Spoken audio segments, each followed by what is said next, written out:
Tenemos que ir a la publicidad. Es muy breve, pero yo tanto con Juan y con Monse quiero decir que este es un análisis socialdemócrata que hizo maravillosamente Habermas, mi maestro Habermas, durante mucho tiempo. Es decir, cuando uno ha llegado en un estado de bienestar, en un estado de derecho, es decir, uno tiene el recuerdo de que cuando ha tenido riqueza no quiere abandonar las cotas de riqueza.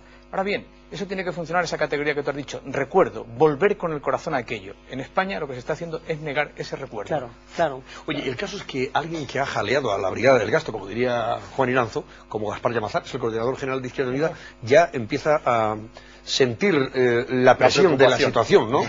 También, en fin, en su propio cuerpo, y hoy ya nada más y nada menos que pedía la comparecencia de Solbes para que aclare qué está pasando aquí, para que explique esta situación preocupante que hoy reflejaban esos titulares de prensa. Oigan y vean.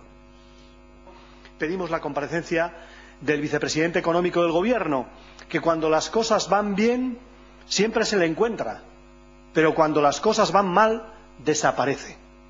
El vicepresidente económico del Gobierno tiene que aparecer públicamente, tiene que tomar nota de este cambio de ciclo económico y de la debilidad de nuestro modelo de desarrollo y tiene que además adoptar medidas.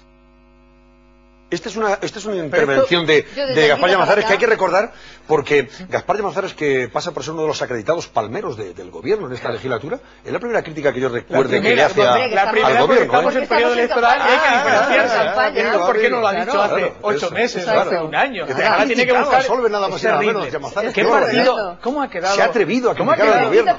¿Cómo ha quedado de Tanquita y Dante? Y yo que recuerdo ese partido. Qué buen tipo, Anguita. ¿Cómo puede haber quedado reducido a esto patético? A esto que es tan patético. Pero claro, es evidente que funciona como un partido clásico, buscando un elemento diferenciador del PSOE para buscar algunos votos. A mí no me parece tan patético, me parece muy razonable y si... Claro, razonable lo que dice, si esto sirve patético que lo diga ahora. Y si esto sirve para que gente que votó al PSOE pase a votarle a él, yo me pondré muy contento. Y que luego se vuelvan a liar. Porque cualquiera menos Zapatero. Oye, vamos a ver, tenemos que la publicidad, perdóname, Juan, para despedirte. Probablemente lo que más preocupa ahora mismo a aquellos que nos están siguiendo, tanto en radio como en televisión, en Intereconomía, es si el gobierno no toma ninguna medida, no adopta ninguna decisión, la escalada de precios seguirá. Continuarán subiendo los precios de aquí a junio, porque confiemos, según la vicepresidenta, en que para entonces ya habrá escampado y esto tenderá a normalizarse. Si sigue subiendo, ¿hasta dónde podemos llegar? Creo que prácticamente ya no se puede detener, puesto que lo que había que haber tomado medidas a medio y largo plazo. Entonces, de tal manera, final de enero, ¿qué inflación podemos tener? Es verdad que en enero se va a jugar algo con las rebajas. Yo me temo que, desgraciadamente, y ya veremos por qué decimos desgraciadamente, este año las rebajas de textil, de calzado, etcétera, van a ser mucho más intensas, van a bajar mucho más los precios. Sí, de hecho ya hay porque se ha contenido muchísimo el consumo estas Navidades y porque además ha habido un problema climatológico que ha retrasado la adquisición. Por tanto, van a ser más intensas. Oye, yo creo ya que se rajaban al 50% las cosas. Hoy, en víspera de Reyes, todo el mundo estaba comprando los regalos. Por tanto, ha habido una atonía de la demanda muy importante y por tanto van a ser más importantes. Y ahora el IPC, desde hace unos años, recoge precisamente las rebajas. Pero por otro lado yo no creo que compensen la subida de la energía, la subida de las tarifas y la subida de los alimentos, que van a seguir escalando. Y además hay una percepción, que eso creo que también es muy importante para las elecciones, que la inflación percibida es mucho más alta que el 4,3%. ¿Por qué? Porque no somos conscientes, como es lógico, de que una televisión que compramos cada 10 años ahora vale la mitad que hace 10 años. Pues no, ni la bajada de una lavadora. Y sin embargo sí que percibimos la fuerte subida de los precios de aquellos productos que compramos casi a diario y que pagamos en efectivo. La leche, el pan, la gasolina, la verdura, etcétera, etcétera. Y por tanto, ese es otro de los problemas del malestar que se está generando.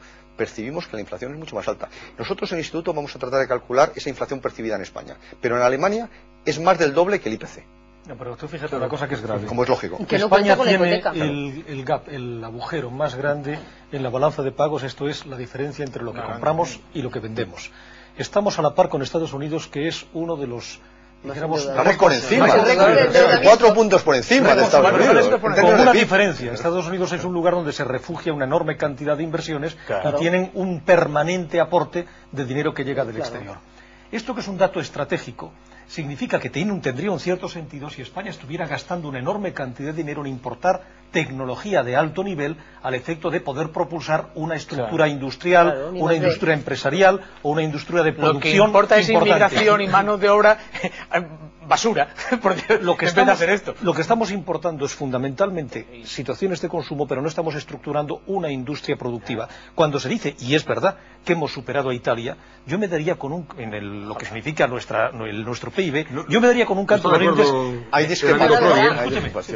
Es que, siendo cierto que yo creo que lo es que yo me daría con un canto de los dientes en tener la estructura industrial italiana, en tener las industrias de punta y la tecnología italiana. Y la administración pública italiana. Aquí no hay nada más yo ahí te diría que no.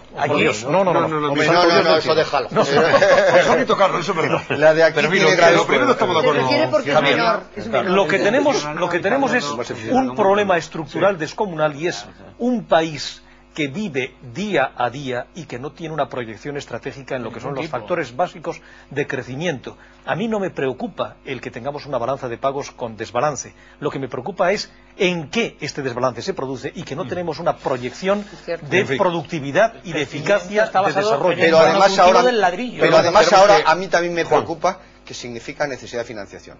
España en el año 2008 necesita 200.000 millones de euros, unos 100.000 para financiar el déficit por cuenta corriente al que se refería y otros 100.000 para devolver deuda externa y para que las empresas españolas sigan invirtiendo. ¿Quién no va a prestar ese dinerito? Pues ese es el problema, que hasta ahora no había ningún problema y estamos viviendo también una crisis financiera que nos está afectando a los países que tenemos más necesidad de financiación, a Estados Unidos y a España. Por tanto, ese problema, que no era excesivamente grave porque estábamos en el euro y por tanto no tenía efecto sobre el tipo de interés ni el tipo de cambio, en este momento se vuelve también muy grave. Por tanto, la economía española en este momento se encuentra en una encrucijada complicada que, lógicamente, requiere de medidas claras y que, sobre todo, despejen el futuro. Y en este momento nos estamos... Juan, yo voy a decir una cosa nada más. Tenemos que cerrar, perdóname, Agapito, porque se nos va el tiempo.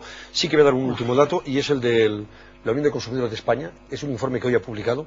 Dice la Unión de Consumidores de España, según los cálculos que ha hecho, que una familia compuesta por 4 miembros, pagando una hipoteca, lógicamente, ¿no?, pagará casi 1.000 euros más como media durante este año 2008 debido a las subidas que han experimentado y experimentarán las hipotecas y algunos servicios básicos como la electricidad, el gas, el agua y el transporte público. O sea, 1.000 euros más.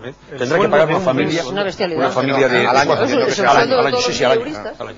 Claro. En fin, Juan Iranzo, director del Instituto de Estudios Económicos, ha sido un placer como siempre escucharte y en cualquier caso, compartir este tiempo contigo. Y feliz año en cualquier caso, y con la esperanza de que los Reyes, ¿verdad?, que nos traigan buenas noticias. Vamos a la publicidad y enseguida